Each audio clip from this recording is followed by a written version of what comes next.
Right. And I think this is a good time to kind of bring up the elephant in the room and kind of address the audience and let them know we've all had people who have suffered from these problems in our lives that have been taken away because of these things. Can we talk about the real bad one? Because for me, it just seems like the one that I see the most, one drug in particular, it's the most prevalent, at least here in our area, and it seems to be one of the most important growing ones, unfortunately. Yeah, I think we should talk about it. That would be heroin. Yeah. Which to me, I don't want to, be too flippant with it, but I usually like to refer to it as the graveyard of drugs. Yes. And it's not. I don't really consider that just. It might sound a little bit like a joke, but I don't really think it is, and it's because that's the one where, I mean, I've known at least 3 people now that I've gone to school with that have unfortunately lost their lives because of problems with this drug. And it seems to be one that's just really awful and growing like rapidly in the state and in the country. I know, and it's frightening. It's worrisome.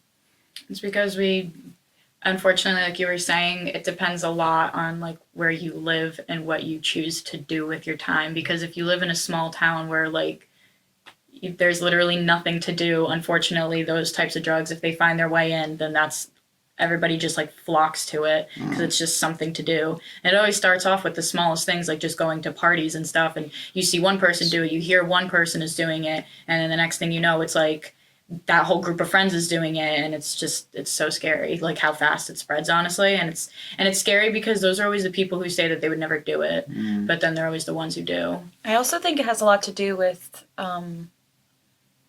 the way that us growing up, like we were given like this structure that we have to follow, like go to school, go to college, get married, have a house, like do all the things that our parents did, and that's obviously not going to work out like that for us. So sometimes I sort of think like maybe people feel like how much they're so young, but they sort of feel like they're wasted what they needed to do already. So they get into a panic and then they don't know what to do with their lives. So they end up not being able to think that they can go back to school at 23, or that's me right now. Like, I don't think I feel like I've already wasted the opportunity to go to school, but I know it's not true. Right. It's just like a mindset that kind of just gets stuck, and then you get stuck in this.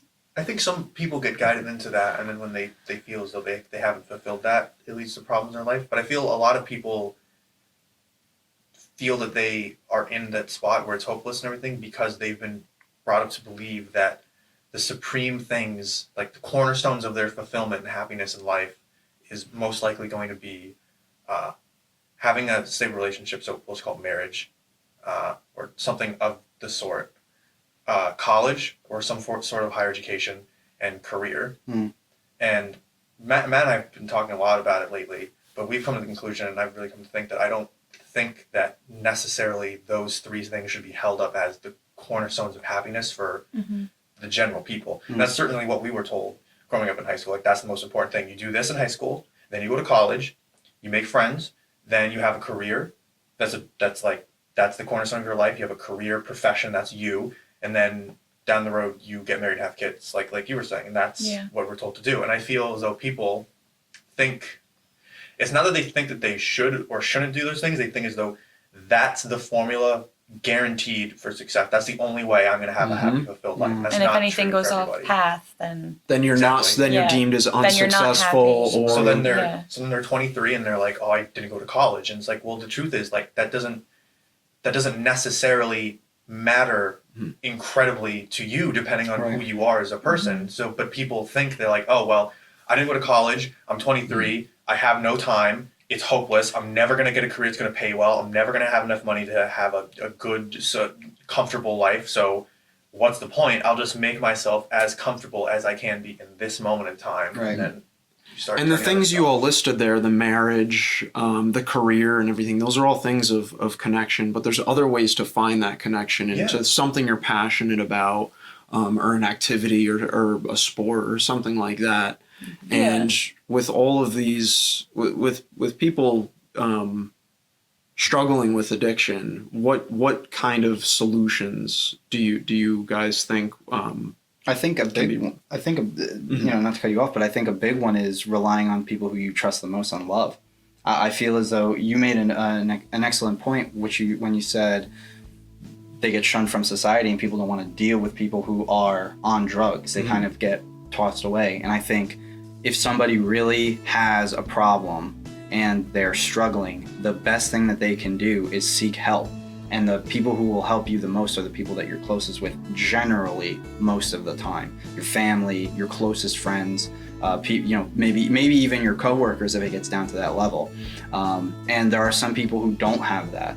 And I think that's when you have to, everybody has to self-rely on themselves, but when they're addicted to a substance and they're constantly self-relying on themselves, it's difficult to break out of those habits. But I think the light at the end of the tunnel is kind of focusing on people who generally care for you, and you have to put the trust and faith in them to say, I have a problem and I need help.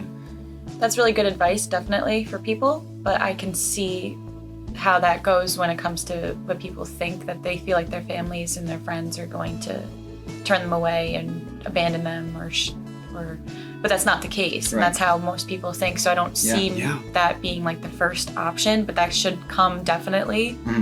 But I think the most important would probably be like self-love.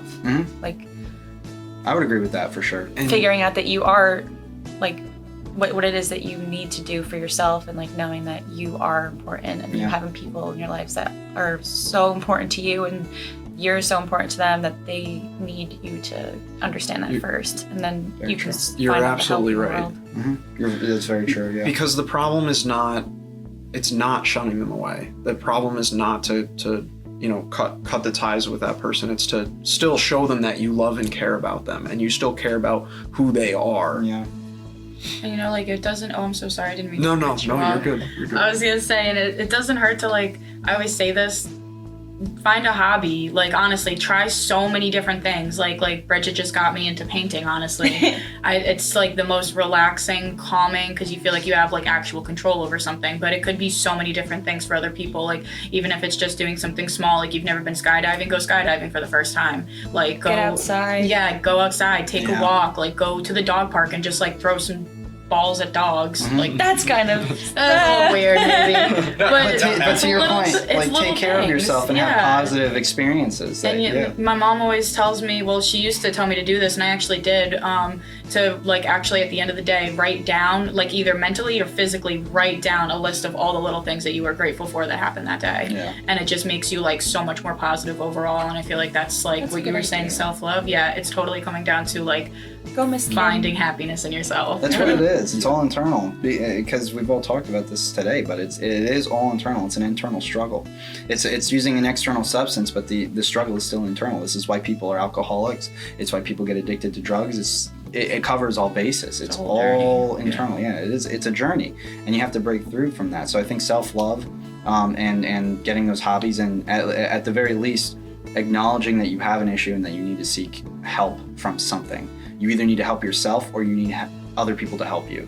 One or the other, but it's necessary. Absolutely. Yeah. I think going off what you said too, which was great, was finding the right people who genuinely love you and want to help you out. It's putting yourself in like good environments too. So you want to be in like an actual physical place in addition to like an emotional place where you feel comfortable and you can spread out and be yourself type of situation. But the other thing with what you said, which is great with the people, is I feel like there's a lot of people who because I think the usual idea that people have, going off what you said, Dan, with the idea of addicts being these people to shun away because they have a problem and they're just doing drugs, is I think people get this idea in their head that when you engage in any sort of activity where you're doing a drug, it's like this solitary thing where you're basically just shutting yourself off in a room for some period of time doing the drug, and then you just like sit there and be sad after doing the drug. And a lot of the time that's just not how it plays out. Like my favorite example is like in cigarette commercials. Whenever somebody has to smoke a cigarette, they always like break away from everything that's going on, and you see them like outside under like a solitary street lamp in a corner and it's cold, and they're like all miserable and like all it's like, oh, I just can't help it. And it's just like yes and no. A lot of the times people are engaging in these activities, they're not thinking about it as this awful monkey on their back that they're scratching. They're hanging out with people, they're engaging in social activities, they think of themselves as having a good time. So it's like breaking yourself off from people like that and surrounding yourself with people who may challenge you or even annoy you in a good way, or And want the bother best for you. or question you, or make you feel. I don't want to say make you feel self-conscious, because it's not really what I'm getting at, but make you feel Want to better yourself. Make you feel aware of what you're doing. Mm-hmm. So you've been a great friend for me, Matthew, because you have bothered me in the right ways, in the best ways throughout my entire life. Oh, I was just bothering you. I mean, 18 years down the toilet. And it was just like that. Douchey Bulba.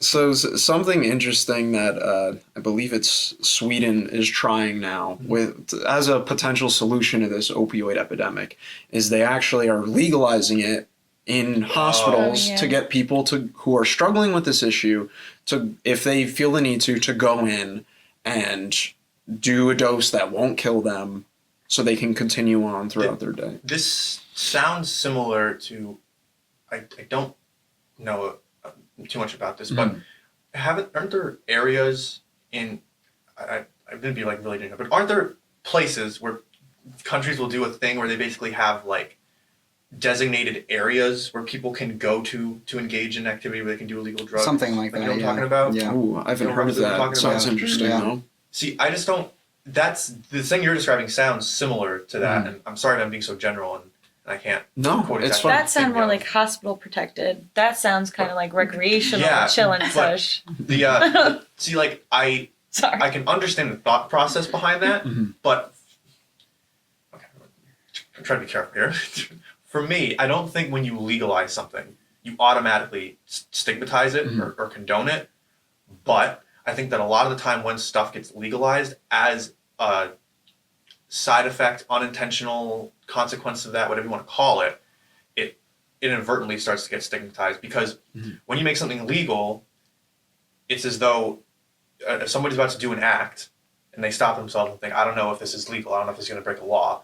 So I like to imagine it's like metaphorically, they're turning their head and looking at a police officer, and the officer is either giving them a thumbs down or a thumbs up. And if he's giving them the thumbs up for something, that's not saying that he's saying that's a good thing to do, but it's very different than having the thumbs down and saying, I "You see- should not I do see that, what it you're is saying. illegal." And people will justify it, is what you're saying, based Yeah. off of the I think legality. If you of have it. the backing of the law, I think it's much easier for you to justify in your head why it's a morally acceptable thing for you to do. I think the difference, I see your point, and I'm trying to make the point that these people going in, like, because it has been legalized, it's not being promoted as this thing that people are going to just go in and do because they want to try it one day. It's being promoted as this thing to help people who already have the addiction and are struggling with it and trying to seek help that way. I still get, I mean, is giving somebody who's addicted to a drug a dosage of that drug, even if it's to help them and with the best intention and everything, is that necessarily the best solution to their problem? I mean, like, okay, if somebody's on death, I don't know the specifics of withdrawal, but if somebody were on death's door and like they're going to drop dead if they don't, as a result of withdrawal symptoms, and if I'm horribly wrong, I'm not trying to insult anybody. Like I'm just trying to paint a hypothetical situation here, and it's like, give them their drug that they're going withdrawal through, or they're going to die. In that situation, I'm like, okay, we'll give them the drug that they're going withdrawal through, because I don't want that person to drop dead. But if it's a situation of I have this bad addiction and I'm struggling with trying to get off of it, I don't see how the best thing to do for that person to help them get through that would be to give them the drug that they're trying to get off of. Well, Because it would, to that point, I mean, when they go out on the street to purchase this illegal drug, it's often cut with like fentanyl or like methadone or something like that, and they're not getting something that is, you know, pure, you know. So but then okay, so we were talking before about how the problem isn't the addiction necessarily, it's what's going in, what they feel it's like the connection. they have to patch up or fix or cover up or escape from. with the drug. And we agreed that the addiction or the drug in that situation was not the problem. It was a reflection of a bigger problem going inside. I guess my reasoning is, if it's not the problem, then why is it going to be the solution? Okay. Yeah, no, I see that. And I think it's because getting these people, you know, getting them out of bed early in the morning, like getting them to go to this place and use it legally, and then allowing them to actually carry on with the rest of their day and try and function as a member in society and get a job and stuff like that is going to help them, reconnect more with parts of their life. But when would they get cut off, for example? Like, at what point does somebody who's only using it to get through their day and to be a functioning person in the society, at what point do you step in and say, you don't need this anymore? Because I would like to believe, and I'm sure there are people who, as a result of this and this policy, they would get to a point where they feel strong and comfortable enough to say on their own accord, to go into the hospital and say, I'm not going to be coming here anymore. I really appreciate everything you've done for me, but I don't need this anymore. I'm ready to live my life without this. I can almost say with 100% certainty there's people that exist that would do that. But what I'm saying is, for the people who don't, when and how would the determination be made? Because it just seems like it'd be tricky. I believe, I'm not 100% sure, and I have not looked too much into this, but from my understanding, I read that there was some success in this, and that the people who were able to go in and use the drug appropriately, a dose that was not going to kill them, that they were able to cut ties with it, like, completely. They probably wean you off. Maybe they just lower the dose Smaller after a doses. period of time to the point when you don't even really notice it anymore. Yeah, Control the substance going in. Yeah. I still think that the person is always in control of how much they're actually allowed to get, so they can say, yeah, like, I want this much. I don't agree with doing it that way. I don't agree with allowing the person who's addicted to the drug to just wean off the drug with however much they feel like they need to wean off. I think that if I like the situation if it were controlled and they gave you less and less and less, because cutting cold turkey, they always just go back. They always go back. So maybe weaning off is the right way to do it, but it's just you have to have somebody controlling it. But maybe, and I'm sure a lot of the cold turkey relapses are because you did it cold turkey in that specific way. Exactly. But I would say that could it be said, and I want to know, but I have to look into it, but I would argue that there's got to be a chance that there are people who quit cold turkey and relapse because the emphasis on why you were cutting cold turkey was placed extensively on the problem is the addiction, the problem is the drug, not whatever's going on in society, which we all agree isn't really effective to do it that way, and that's not the actual problem. Yeah. But I guess for me, because the thing is,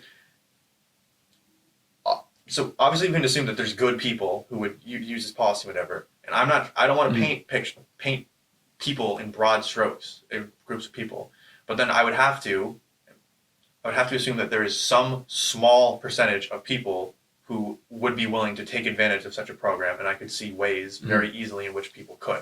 I could see people using the program and also using it recreationally outside of the program. Yeah, they could just get the program and then they could go to their friend and buy more. What's stopping them? Because what's stopping somebody from, essentially exaggerating or even making up information about their lives? I'm not saying this is the common thing, but people, if we're going to assume that there's good people, then I have to assume that there's also bad people, and I could very easily see bad people doing this sort of thing.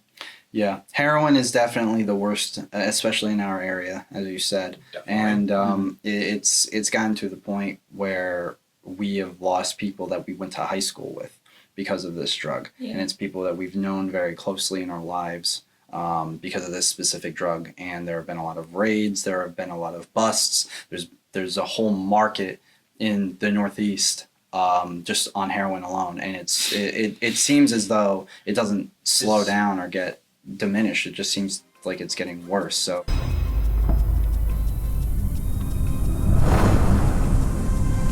Hey there. Thanks for watching Psycosmos. We really appreciate the view. If you liked this video, make sure you like it, comment on it, subscribe, and ring that notification bell. Also, if you could please support us on Patreon, Facebook, Twitter, Instagram, and Snapchat. We'd really appreciate that. Have a psychosmic day.